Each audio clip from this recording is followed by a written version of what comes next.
Okay, so also then hello from my side.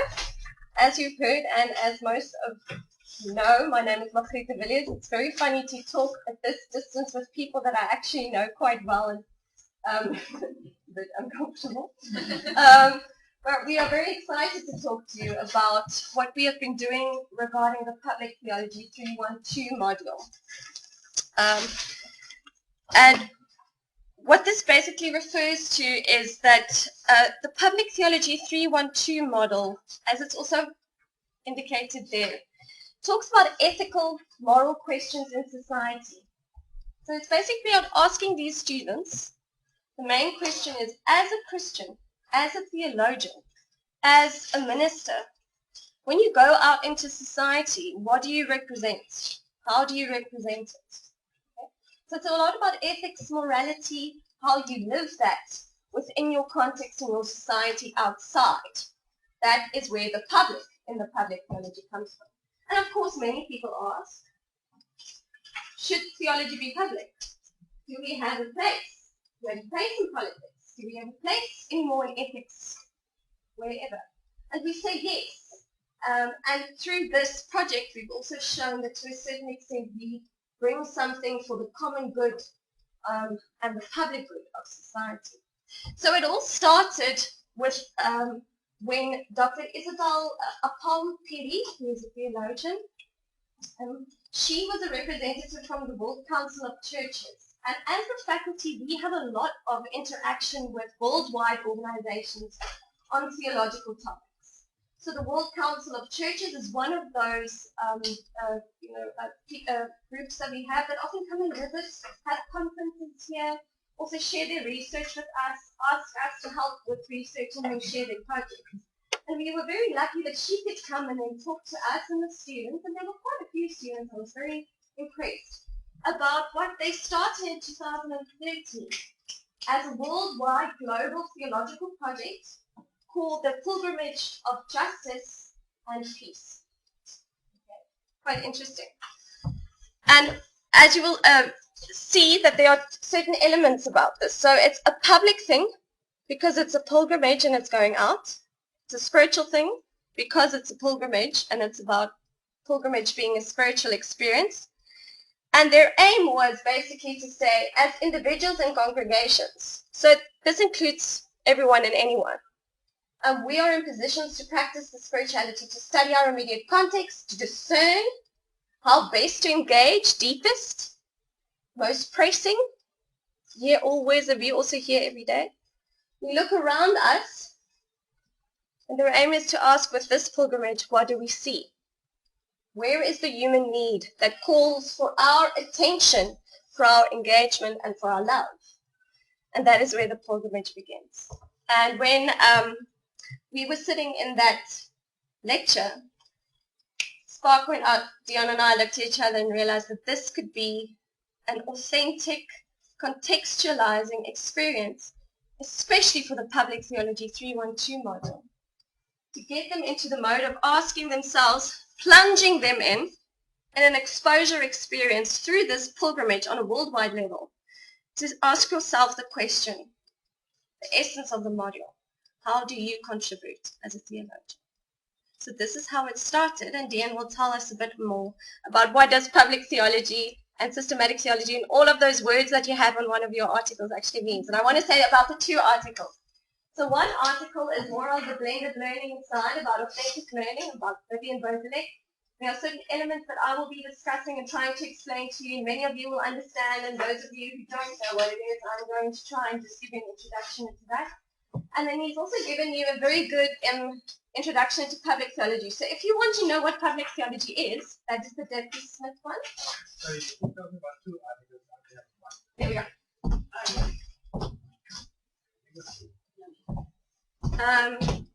So the one will give you good. If you ever in the bathroom and you need something to read, you can read about public theology. There you go. So thank you. Cool. Thanks, Margriete. So this particular subject matter is one that I think we can all understand as it's a contested issue in the public sphere. What is the role of religion in public life? We only need to look, for example, at Donald Trump currently in the United States. Here in South Africa, we can see a very subtle form of religious influence on public life. So almost, in a sense, people have a private theology, but it has public consequences. So this particular module tries to help the students that we have who are in their third year, many of them, this is the terminal year of their degree, to reflect on how all of the learning that they've done in biblical hermeneutics, the history of the development of their faith, pastoral practices and care, how they can be responsible in public in relation to their denominational identity, their faith identity, and we also deal with some inappropriate ways of doing it. So it's an ATQF level 7 course, and it's 8 credits, and it forms part of that discipline. There are 3 discipline groups within our faculty, which is systematic theology and ecclesiology, and specifically your little slice of ethics. People often ask me, what do you do? I say I teach ethics. They're very surprised. Can you teach ethics? You can't. Okay, so to tell you a little bit about the outcomes of the course, this is more or less what's expected, an account for the meaning, nature, and method of issues in public theology and its role in ethical public life, to identify, recognize, and critique relevant arguments of an ethical nature. So, for example, we work with students around issues like sexuality and gender.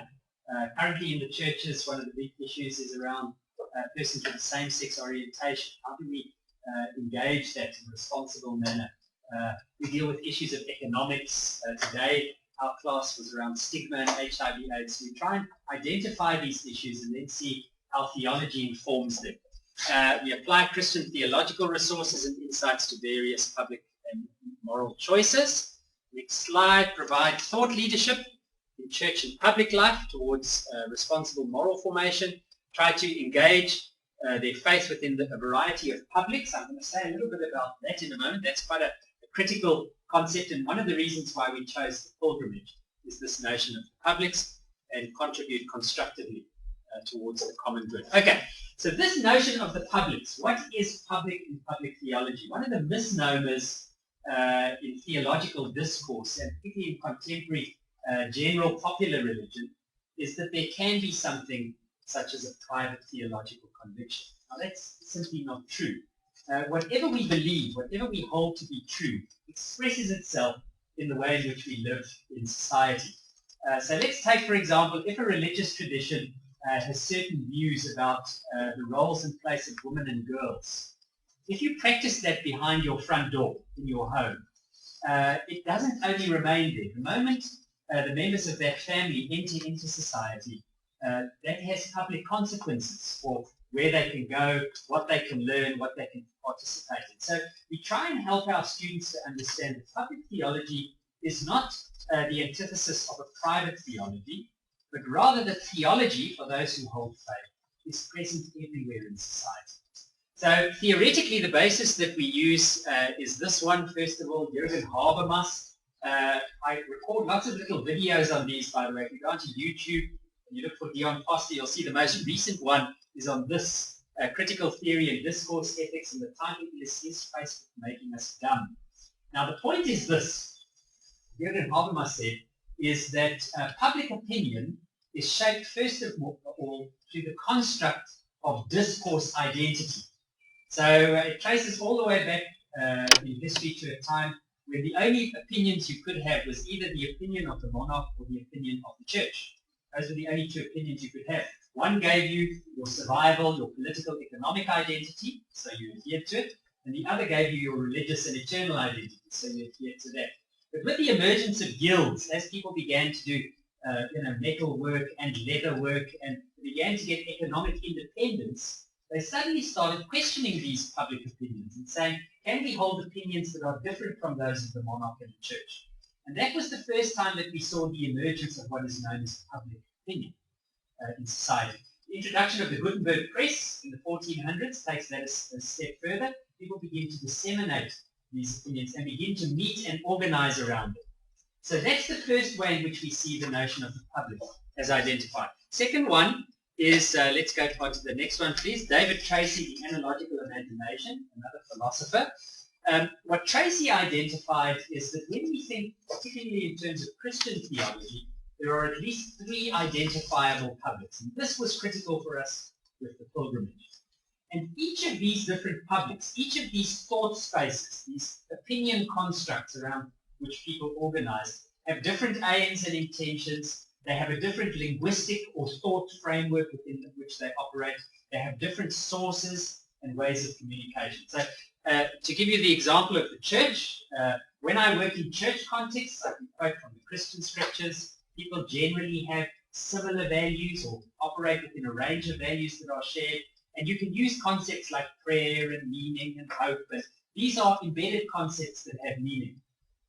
If, however, I was to go and speak in some kind of public gathering, 2 years ago I was invited to participate in the World Economic Forum on religious rights. In that setting, I can't quote from the Christian scriptures. I have to use a different kind of language, even though the aims or intentions may be the same, in order to construct a meaningful engagement in that different kind of public. The Theological Academy, by the way, is also a public that has its own particular structure, sort of a scientific view of religion and its own intentions and language. And then the third one, society at large. And this is very often where we see Christians operating inappropriately and people of faith operating inappropriately because they try and translate a particular language and thought set from the public of the church uncritically into the public of the workplace, or the public of the school, or the public of political life. So this is what we try and help our students to see and identify, to ask questions around these things. Okay, so I'm not going to touch on Quipmon. Let me say one last thing about this. What we realized with this pilgrimage is that we could introduce our students to the content of the different publics, but very often they just treated that as another form of theory. So that's very interesting, but their lived experience wasn't touched. So when it was all Magriet's idea, by the way, she says it was a shared idea, but it was her. When Magriet came and said, couldn't we use this pilgrimage, we suddenly realized that right here in Stellenbosch, we could expose our students within a 2-hour period to 3 of these publics. So the pilgrimage that we set up, I don't know if that's the next slide. Yes, go just back one slide, Magriet, forward one. So the pilgrimage that we set up was intended to elicit within the students a different form of learning. So we had given them articles to read. We had a lecture on the notion of Habermas and Tracy, introduced them to the concepts. But then in the following week, we prepared them. I made some little videos for them to reflect on this notion of the publics, and then we began the pilgrimage. We started in the public of the Theological Academy. Ian, who's a professor of theology, came and spoke to them about the nature and intention of the kind of work that we do there, and they had an opportunity to reflect. And this reflection was recorded. From there, we moved on to the public of the church. We went to the Reddish Church, and the pastor of that congregation spoke about how he does theology, what his audience is, the kind of language that he uses, and again, they reflected.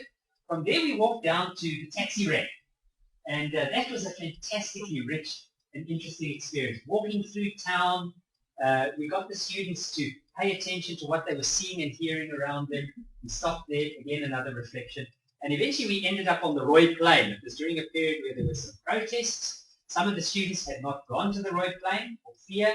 Others had occupied that space in the class. And so they claimed this as their space. So that kind of interaction in that space was wonderful.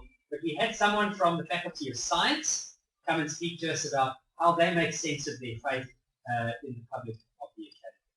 So each of these reflections was recorded, and they used these reflections and that experience to work on an assignment.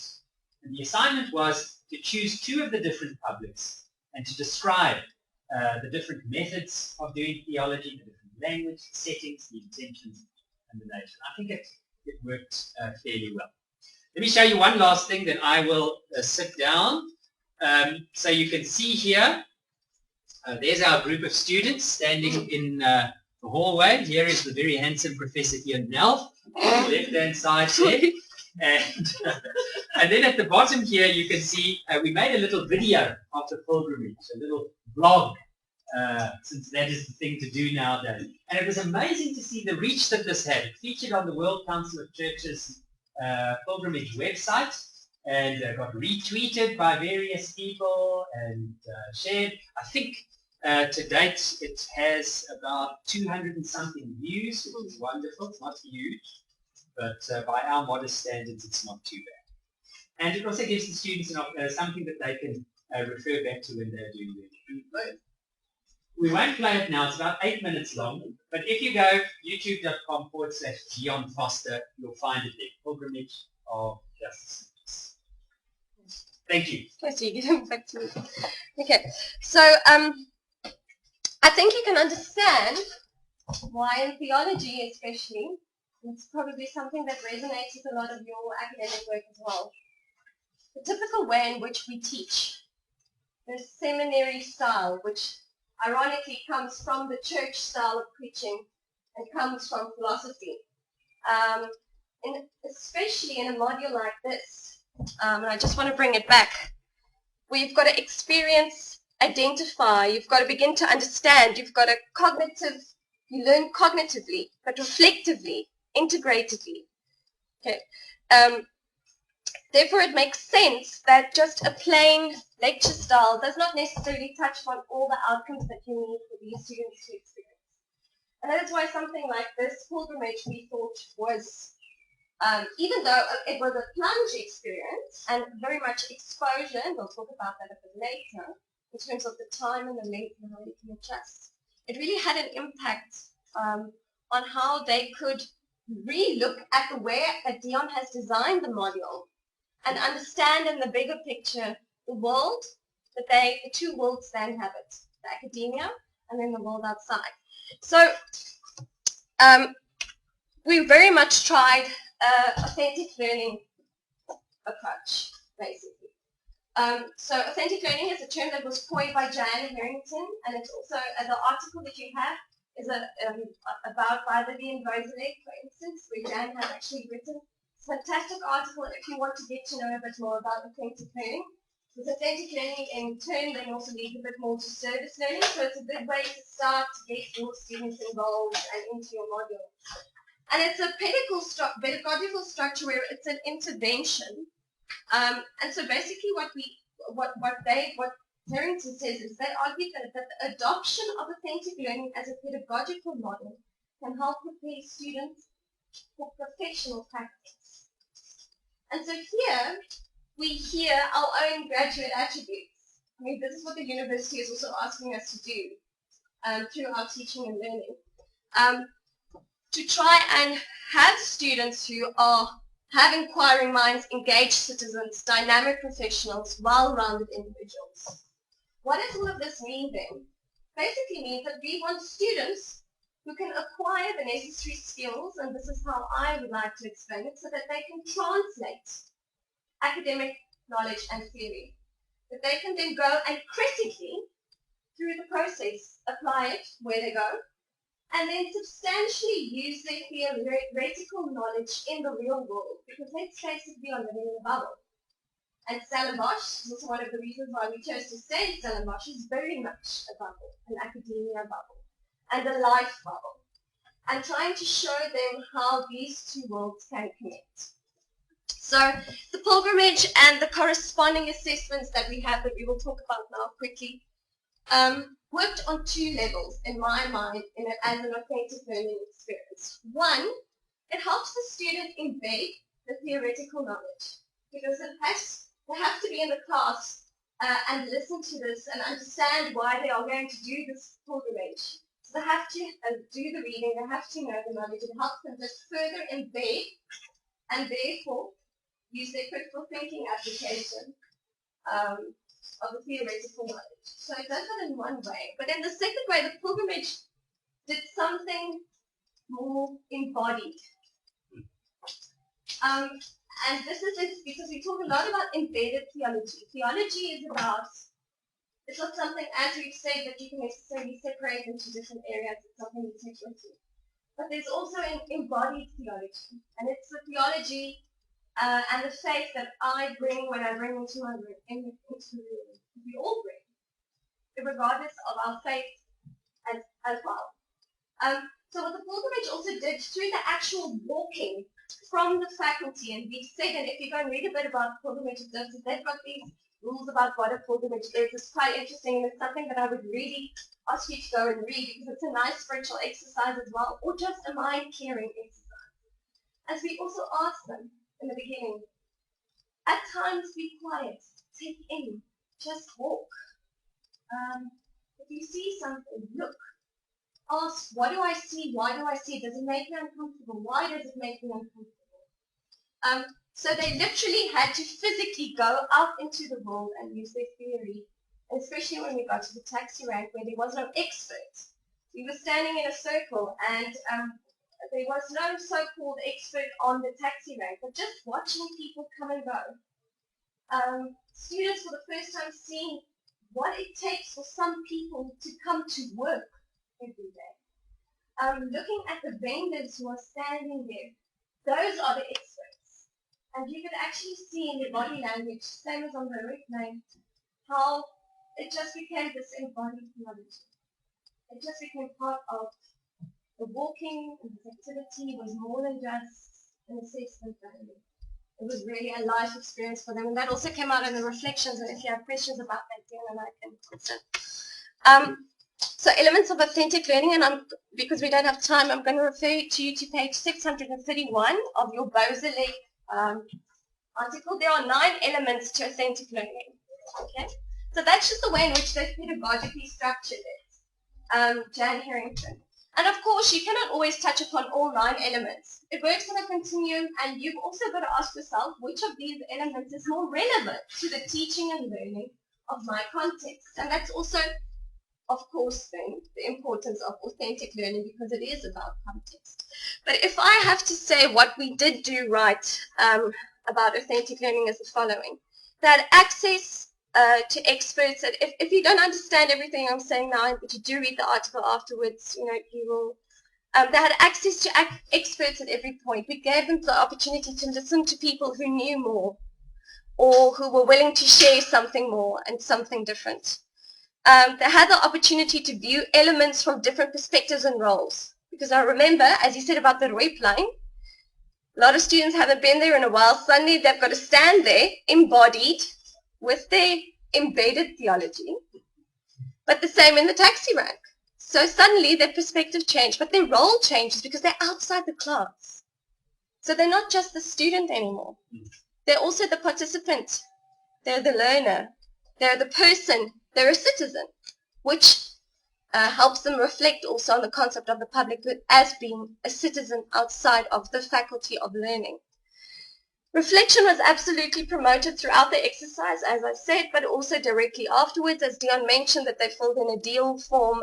They had a whole reflection process that was on Sun Learn, where they had to sit and write down in very honesty what they felt. Sometimes too honest. Yes, but that was that was very interesting that we can come back to if there are questions. It was authentic assessment in the sense that we enabled it through integrated assessment, so they used the reflection to write about their assignments.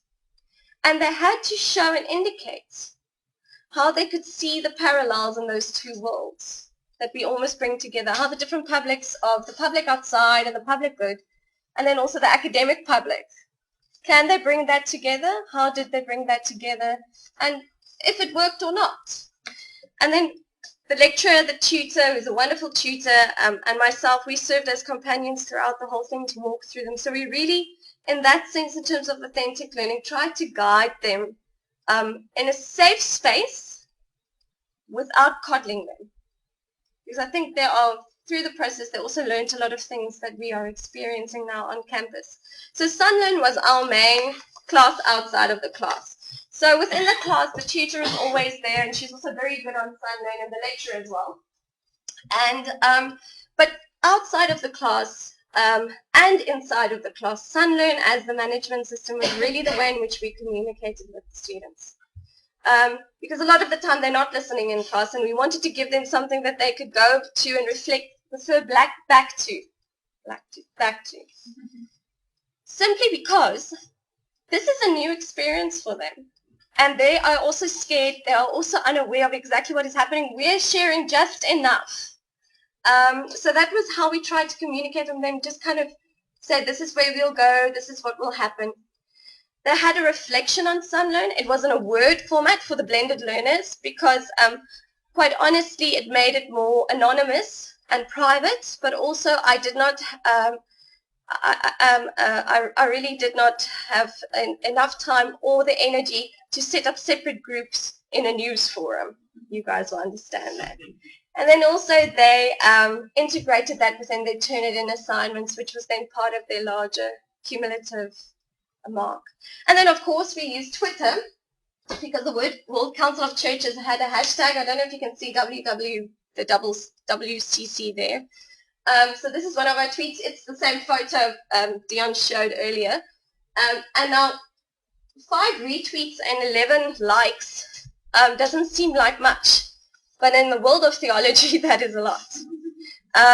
So Twitter was also tried. It was mostly Dion and I that did the Twitter thing. And we really tried to get them to engage. They took a lot of photos, but they didn't tweet.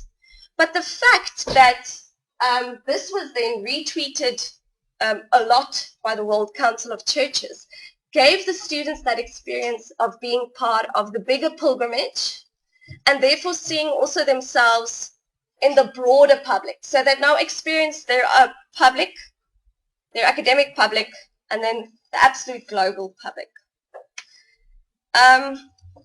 Okay, so let's take a pause there. I can talk about the states. Yes. So we're going to just give a quick rundown because we only have 5 minutes about future outlook and mistakes. And I'm going to start off because this one is mine. The students took many photos, but they did not engage in Twitter. And that was quite interesting until I remembered that Twitter is also not something that these students necessarily use for this purpose. They might have used Facebook better for this purpose. Or Instagram, which I'm not even on. I don't know. So if this pilgrimage is applied again, I would feel that one could pay more attention to Twitter in the sense of creating a bigger understanding of the world pilgrimage that is taking place in other places. That they don't necessarily have to use it as a reflection, but just to say there were so many other groups of people who were sharing about their own pilgrimages. If we had the forethought, we could have connected the students with them, and in a way that could have shared that experience. It could also be stretched over a series of weeks. I mean, you could do a public each week. So then it's not only a plunge experience, but it's really, it's once again very much an embodied experience where they also have time to reflect more and to embed more. And you must fill in where I am, because I can go on. More time at each station, and that was really important. We were quite stressed for time because we only had 2 hours, and Dion had to actually haggle for 2 hours from another lecturer, who was very kind to give it to us. So we only had a few minutes. So there is the opportunity for more conversation in that space, so more embodiedness in that space, prayer and reflection, and yet I think it still worked well, even in the small time we had. Just the rest, I think you can talk about because it's more your stuff. Yeah, I think we obviously wanted to achieve 2 things. The purpose of the reflection was to contribute towards an assignment, a formal assignment, but we also wanted to use that as an opportunity for them to begin to bring their minds to where their bodies were. So that was another intention of the reflection. I think that could have been more structured. We said here that we used a deal approach. Actually, we didn't. It was more or less a dealish approach. So I think we could have been. I don't even know what deal is. That's exactly what we did. But afterwards, we discovered these elements were there, but we could have been intentional about it. Yeah, we weren't intentional about that. Yeah. The other thing which was very interesting was that, at that stage our faculty was exceptionally divided. Many of the leaders of Open Stellenbosch and many of the leaders of Feast was Fall are in this class. About 4 of the 6 leaders are in this particular class group. And it was a very, very difficult space often to facilitate learning. But this experience was wonderful.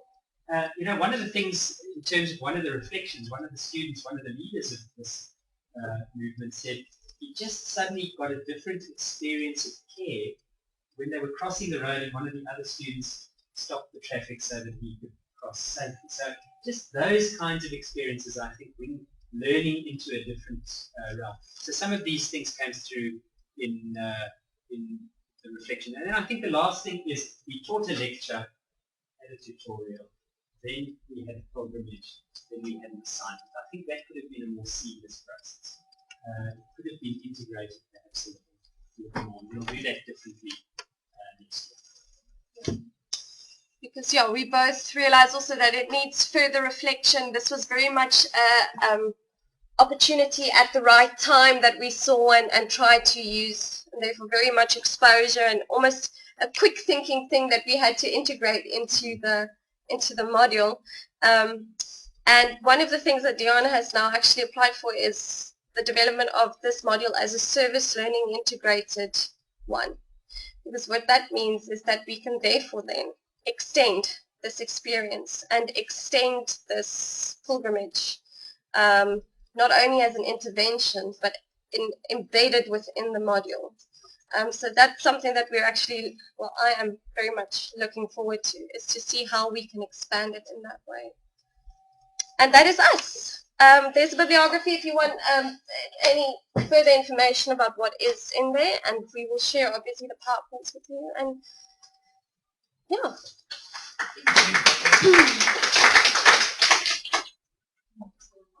Nothing from me, thank you. Thank you very much to Margriet and Dion. Maybe over to you. Are there any questions, comments for the two of you? Okay, there's a first hand. You can say to who you want to both or anyone.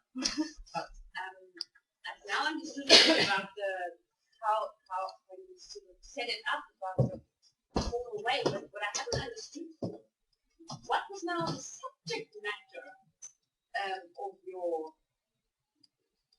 what did the students talk about, or what did they ask people, or what your faith, your ethical issues in a different setting of public, and so what was the subject matter? So basically the week before this we had introduced those two concepts, Habermas's notion of publics and David Tracy's notion of the three different publics that we call theology. So at each of the different stations we had someone who was a sort of representative of that public, and we asked them questions, and the students would ask them questions. So for example with Ian we said, what is the purpose of academic theology? What makes it different from church theology? What are some of the issues that you face here? What makes them different from issues that someone may face in the world of work, for example? So we tried very much, this was not intended to be the primary location for the acquisition of new knowledge. Rather, it was an opportunity for them to cement stuff that they had learned about, content they had learned about in previous lectures. So just to say, the way in which the course is designed, the course as a whole, is that the first 3 weeks of the course introduce the learners to the concept of public theology, the different notions of publics, and its connection to ethical issues, which is often how it works out. That's often the sharp tip of the spear. Then after that we deal with specific issues, and there's opportunity for work, particularly in terms of the service learning. That's economics, gender, these kinds of issues, and then the final section is where we introduce them to thinkers. So some discourses and some voices from public theologians. So then what did you talk about at the taxi rank? I still don't. Yeah, we asked some. What's important, also part of the fact that it was a pilgrimage, is that we also did not go there and have set questions for them. So what we literally asked was, what do you see? What do you hear? How do you think people make meaning of the world in this space? And also, how do you feel standing here, being white, black, or never having been at a taxi rank before? So it was those type of questions that they could then, that we hope that they would then use the Habermasian discourse ethics and the critical theory to use while answering those questions to themselves. And very few spoke. And that I realized, very few spoke while we were standing still. When we were walking, they would talk a little to each other, but it wasn't loud. They really bought into the walking out, and also because they were wondering about what was happening. But they were very still. And you could see that every time we got there, Dion would ask the expert certain questions, and then it would be linked to them. What do you see? What do you feel? How do you feel? What is it linked to what you know? Just experience. So they weren't, as I said, it was using the embedded theory to bring out something of the embodied. At the church, for example, we asked the pastor, you had to study theology. How is what you do now different to what you did at university? This is worlds apart. I learned things there. It's useless. Tell you what I do. When we got on campus here, we had a professor of, I don't know, biochemistry or something. He said to us, well, this is how I think about my faith, and this is how I think about what I do, how it has meaning for this place, and how I'm contributing towards the larger good. And we then have to ask the students, do you think that's theology? In what way is that theology? How's this person? So it was those kinds of sort of meta issues that we try to tease out. Remember, these are third-year students, so we're wanting them to think not just about content, but to think critically about the processes that generate knowledge and what knowledge is.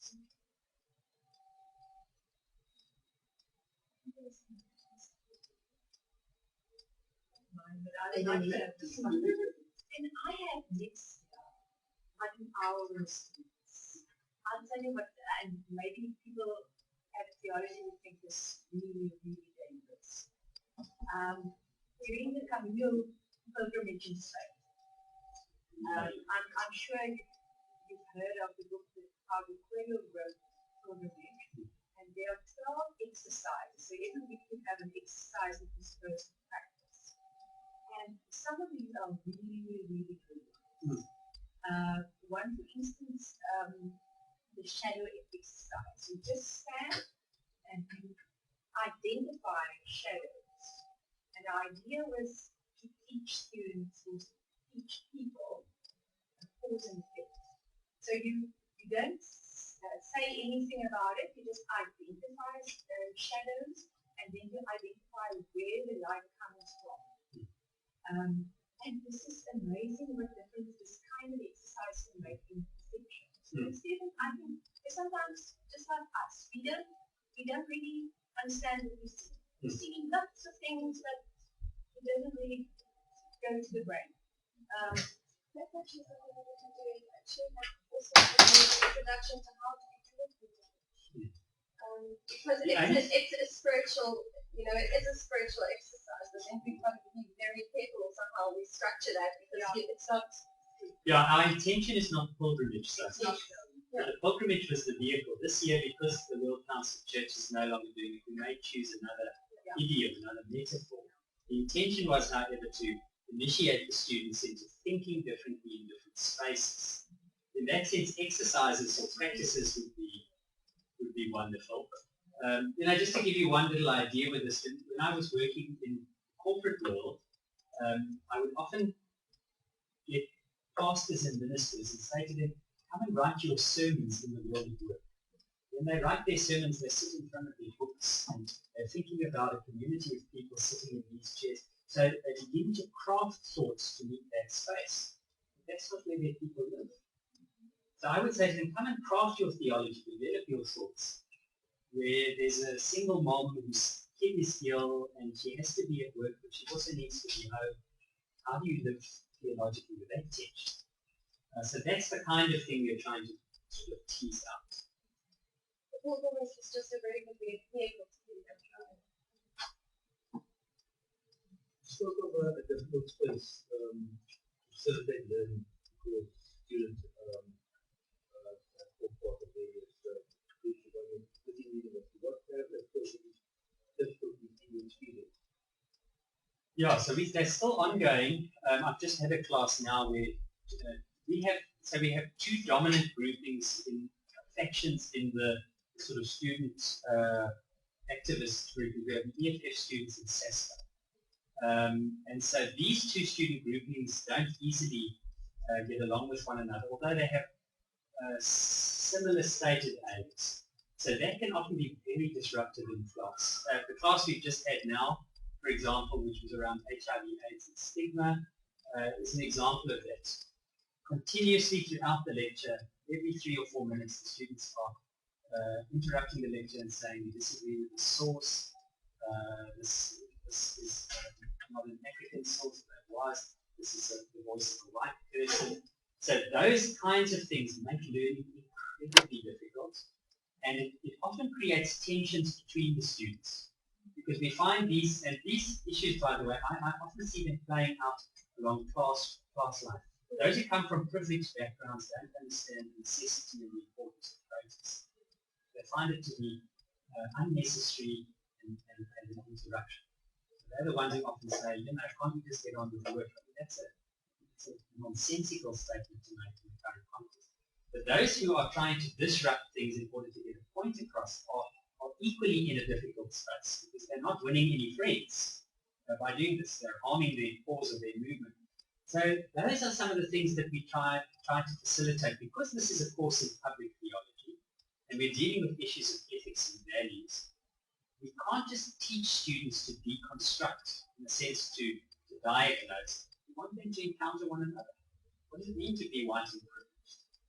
How do I live in a world where not everyone has that, where this is under threat, So we try to facilitate some of those spaces, but it can be exceptionally complicated at present. For example, when we went to the church, I'll stop talking now, two of the students who were there who refused to have any Afrikaans spoken in their presence. The moment there's Afrikaans, they leave the room.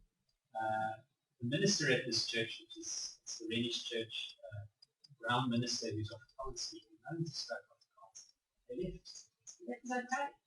And I contacted them afterwards on the road. They walked with us to the rest of the day. I said, please include that in your page. Help us to understand the issues that you're dealing with. So it is a complicated space, because we're trying to do more than just transfer content. We're trying to facilitate a sort of responsible citizenship. I don't know if we get it right. It's part of the process. If I can just link onto that, in theology, as I think with most of the university, we're talking a lot about transforming your curriculum and decolonizing, which in theology is really something that is quite difficult. Because if you think about the history of Christianity and how it has come to this continent, I mean, you can imagine the entanglement that implies. One thing, actually, we chose a very good time, if I'm thinking about it now, to do this pilgrimage, because it was in the time of the protest and of all of this animosity. And I think for a lot of students, it was the first time that they were together, different races, different classes, different privileges, but together, outside, and not on campus, and not as students, but as people. And that you could also feel and see in their interactions. Doesn't mean that it solves the problem, but that just indicates how deep the problematic scenario in our faculty at the stage is. So it's so divided that something as simple as taking them out as a group of the class made a difference to some body language. And for instance, when and please, I'm making this distinction simply to indicate that this student who you mentioned, she's a black girl and very vocal and very strong. And the guy who stopped the traffic was a young white man. She was, I remember her coming, that was at the taxi rank, and we heard her coming saying, oh, thank you that you stopped the traffic. But that is not pedagogical, but almost in my sense what that told me, that something was also happening with seeing each other as people again. which is the essence of working together for the public good and the ethics and morality. So, yeah, I want to make it, but that was. Can I ask something about the way you use the reflection? You say that it is used as part of the assignment. Do you do a grade course? Are you looking for something? Because the way I use reflections, I never do grades. And I want them to be honest, and I don't guide it. Because actually when you're guiding them, you can't use it for research. So this is one reason I think one shouldn't really guide. They can write anything whatsoever, and what you do with it, I think one should be really responsible about using it for research. So I was wondering about that. Well, yeah, so let me say that the one thing I'm absolutely clear on is that I know zero about empirical research. I always thought every problem is solved by reading a few books. So, yeah, this is an interesting thing. So the only sort of guidelines that we did provide to them was just to say, in each of the publics, what did you see, what did you feel, what did you hear, how did it make you think about this space? But we probably would do it very differently, I think, for the next round. I can't remember whether we assigned a mark to it. I don't think we did, but we did ask them to integrate their reflection. We asked them to begin to facilitate a conversation between their experience in the literature. Say, does this bear truth for me? In what ways do I feel it? Was my experience related to that?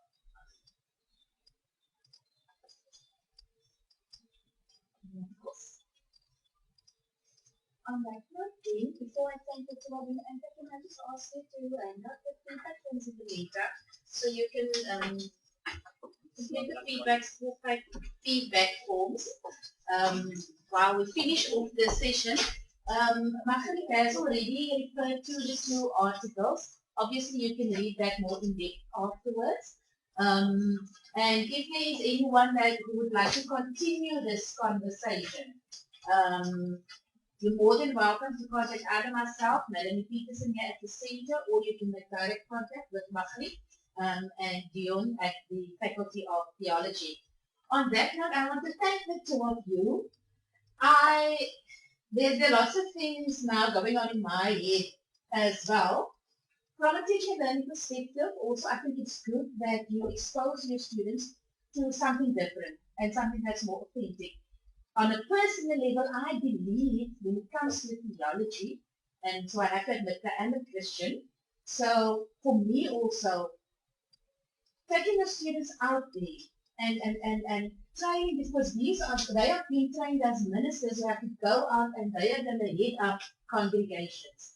And for them to not only have this academic arsenal that they work with, but to look at people, and for all of us to look at each other with different eyes, to step into each other's domains or contexts or environments and experiencing the other.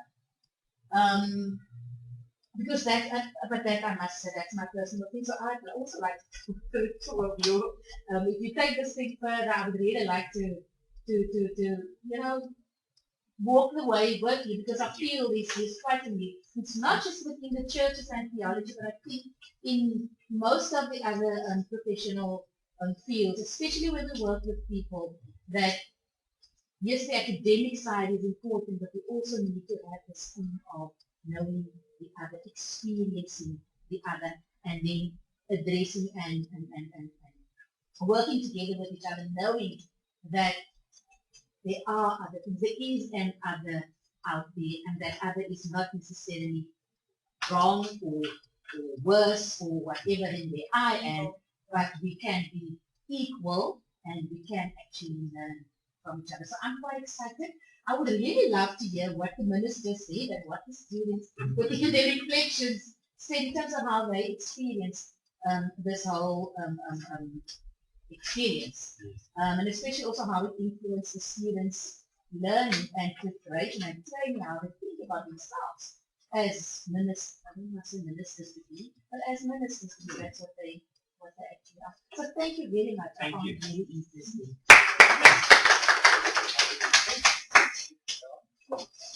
Oh, and we have to give you this. You can. Thank you. We're entering a very elite club here. Right? Thank you. Good. Let me get my iPad here. Should we stop this recording? I mean, Oh goodness, can we press escape?